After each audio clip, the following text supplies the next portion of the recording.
Okie doke. Thank you for letting me indulge in that. That's right.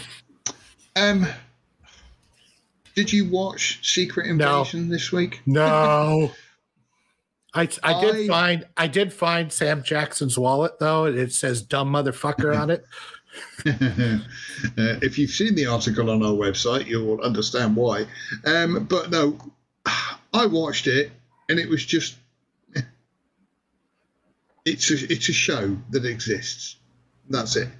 There's nothing to me whilst watching it. All I kept thinking was, they've done this storyline of people infiltrating and blah blah blah, and people of high position are actually baddies and everything else in the Winter Soldier. So they've covered this, and it's literally the Winter Soldier, but with the Skrulls, dressing up as people, and so it's just. I haven't watched it yet, but here's what I'm hearing. Did you watch the first episode? Yeah.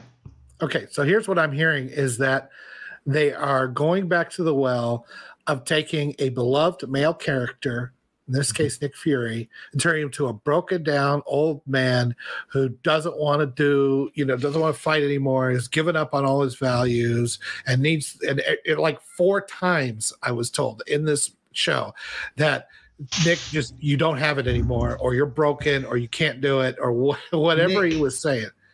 Nick Fury is not the Nick Fury we know from sort of everything between. It's everything between Iron Man and Endgame. This Nick Fury is now, I want to say, written by a woman, but yeah, I bet it is. He's been completely emasculated. He's not as good as he once was. Blah blah blah. Yada yada. And it's just. I got nothing. I'm not even going to. I'm not. Gets back to what I said at the beginning of the stream. It's like I have no enthusiasm or interest in watching this. I will. The only enthusiasm I have for any Disney product, as far as what's coming out, is Indiana Jones and the Dial of Destiny. Only because anytime John Williams does the music, I want to hear his music. If he's going to put out something new, I want to hear it. That's it.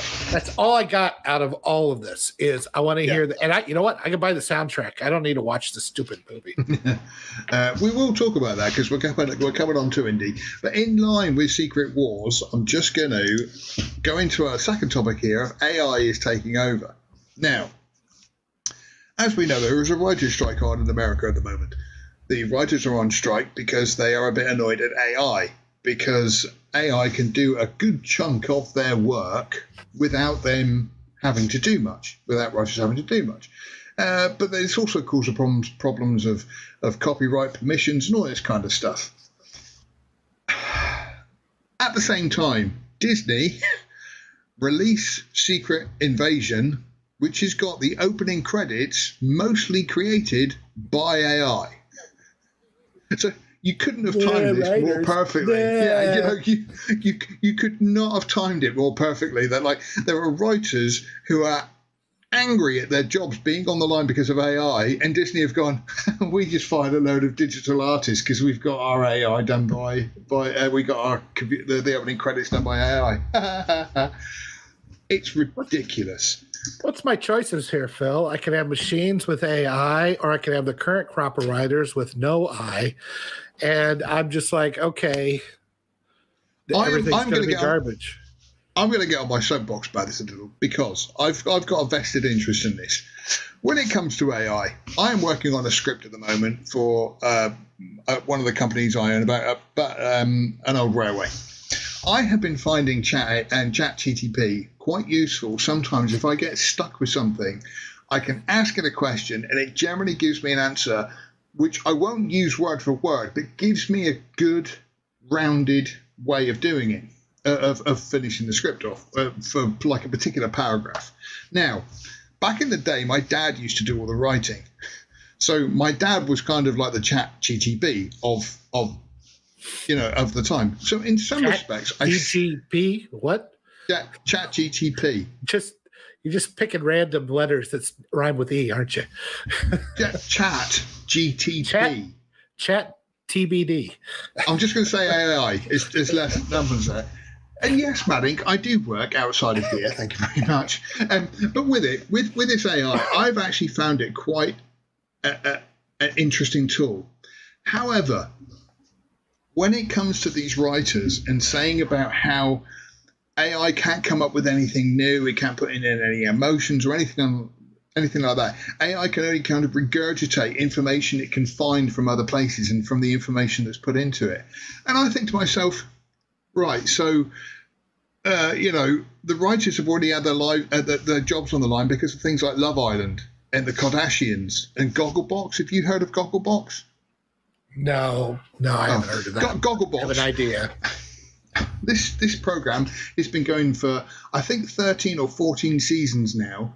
You have got a bunch of moronic airheads who are sat at home reacting to TV shows, and some of it has been nominated for BAFTA awards. People watching, I think one of them, I think it was a couple of years ago, there was one of the reactions on Gogglebox was up against the best television moment, up against the end of Mandalorian season 2. Now, they're worried about these sort of like AI taking over and writing regurgitated crap. And yet the programs that are popular at the moment is just nothing but returning. TikTok is people dancing to songs they haven't written. And again, and I just think, I don't know, I'm really torn about this whole AI thing. I'm very much torn between the two.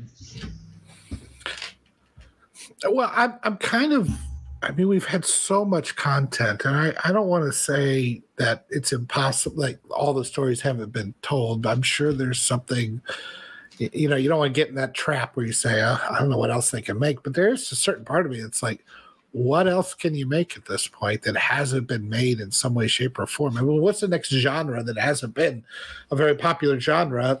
Well, you got to go back to Westerns. It's already been done and done better than anything you're going to put out. Yeah, and not just that, but also, the main basic crux of movies, there's only like 5 or 6 main stories, the fish out of water, the romance, or whatever it is. But go on, carry on. Oh, well, I'm thinking of all the genres that, from kung fu to sci-fi to superhero to space opera to rom-com to dramas to adventure action. What I don't know. I mean, there's only so many things humans do, that you can do stories on. I feel like we're running out. But maybe. But the weird thing is, there's always books being produced all the time. Yeah, I know. I just it's the whole AI thing. I think is weird. I don't know if the guys Gator and Madigan have seen the opening credits to this new Secret Invasion. When I first watched them, I actually thought, that's quite good. But then when I heard it was done by AI, I did think to myself, immediately I thought to myself, nobody created that. Nobody put their digital artwork and expression and their own sort of personality into that. It was just created by a robot. And it's just, that is a huge shame because, people, I appreciate how hard people work, and now a computer can do it for you. But then conversely, we've had this in the past. There was a time where if you wanted to wash your clothes, you had to take them down to the river and bash them against a rock for an hour before they were clean. Whereas now we've got a machine that does anymore.